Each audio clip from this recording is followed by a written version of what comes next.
Without further ado, let's welcome our guest, Jodie Wu, CEO of OffGridBox and one of the finalists for the Zayed Sustainability Prize in the session that has the name Accelerating Social Entrepreneurship and Innovation. Let's all welcome Jodie.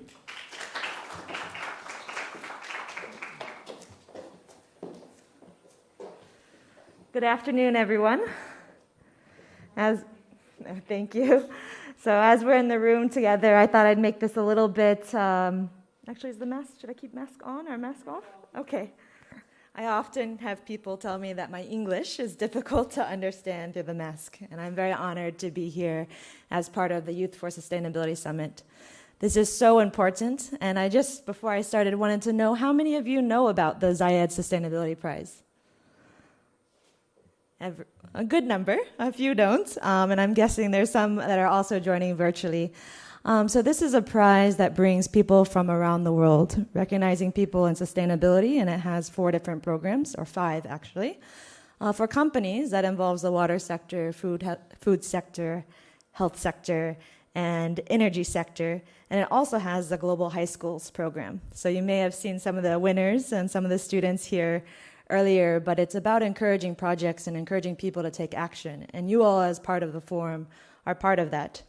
I myself am a youth. Sadly, it's my last year as a youth, as a 35-year-old. But I'm very excited to be talking in front of all of you. I think this is the first time I've been in a room with all women. So I'm excited, and I do believe that women can really, majority women, majority women, and I appreciate the males who have not been, I guess you can say, discouraged by the presence of women around you. So I was asked to tell you a little bit about OffGridBox, a little bit about my journey. OffGridBox is a company that distributes solarized, containerized solutions that purifies water and provides electricity, both in developing countries but also in developed countries. I think UAE is a great example of where you see desalination and renewable energy at its best, and this journey has been quite a long one. One, in terms of seeing how the sector advanced. So my journey actually began when I was in college. I am a mechanical engineer. I studied at MIT, and a lot of people expected me to get that mechanical engineering degree, join a corporate company, get a high-paying job, and be the model daughter for the family. But when I was there, I had opportunities to take many different internships. And you realize that, yes, there's engineering, but how can you have a greater impact in everything you do? For the past 12 years, I've actually been living and working in Eastern Africa. I worked in Tanzania for 8 years, worked in Kenya for 4 years, and worked in Rwanda. Now have been working in Rwanda for 2 years. I think one thing that's really beautiful about UAE is you're already tackling and looking at the world globally, speaking multiple languages. So thank you all for not forcing me to speak Arabic and allowing me to speak in English. But a lot of this starts from MIT D-Lab's program, where it is about, if you are going to create change in the world, it starts with how do you collaborate? How do you go to the ground and start to understand the issues at hand? When we read about things, we are biased, or we only see one part of the picture. I thought, when I go to my 3 weeks in Tanzania, I'm going to change the world. But you quickly learn, when you go to a place, when you look at poverty, it's not something you're going to solve in 3 weeks. It's something that's going to be a lifetime journey. And so what started as a college trip to Tanzania then became okay, here's a problem. We have farmers still shelling maize with their fingers. There's so many different technologies. There's so many machines. And so I'm like, let's bring these technologies. We go and bring the technologies, and then you realize, if you put it in a shop, nobody knows what it does. No one's seen it before. Often when you're bringing innovation, people are not familiar with it. They've never seen it before. So it requires you to show and tell, to go to the village, to demonstrate how it starts to work. And so as I went deeper in the village, I found people asking, what about this technology and that technology? Do you have this and that? And you realize that there's so many problems and so many needs deep in the areas, but there's no one working on bringing technology from whether it's a developed world or bring innovations out of academia to the ground. So that's what I focused on doing, which is how do you educate people about the problems that you face don't have to be the norm. When you work in a village, lighting should not require kerosene. Lighting should not require candles.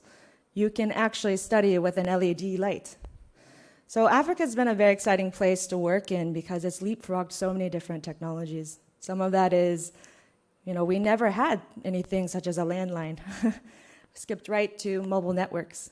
In many areas, we don't even have credit cards. We skipped right to mobile money. So there's a lot of ways in which you can leapfrog into the future, actually.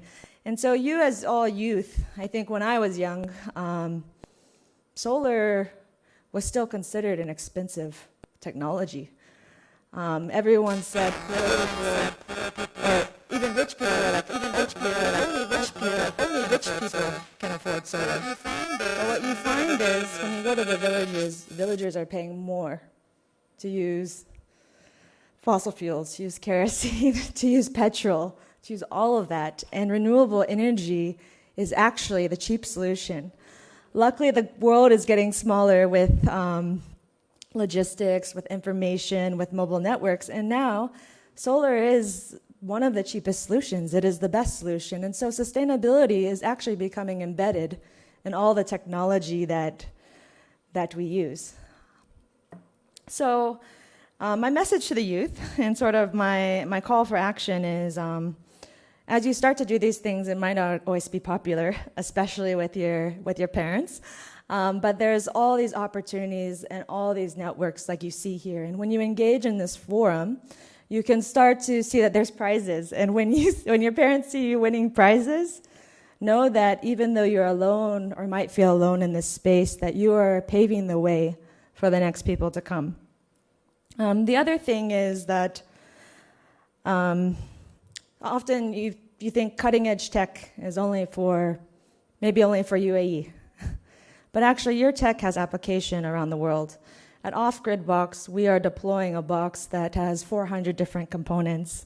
We're exploring we're constantly updating our batteries, changing into ultrafiltration, testing different waters. And you realize that this application can help people in disaster relief situations. It can help people in every part of the world. And when you're using renewable energy, there's nothing holding you back. So what might seem like a daunting technology that requires utility, you can really just unpack it out of the box. And when you deliver this technology, it's not just the end of the journey. That's not your end goal, is just to sell technology. Your end goal is, how do you work with the community to help your technology evolve with the community? The energy needs are going to grow. The water needs are going to grow. The water crisis is growing every day.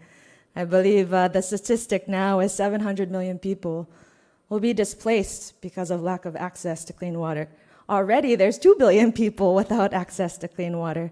So the time to take action is now, and I'm very excited to see what projects you all bring in the future. So thank you.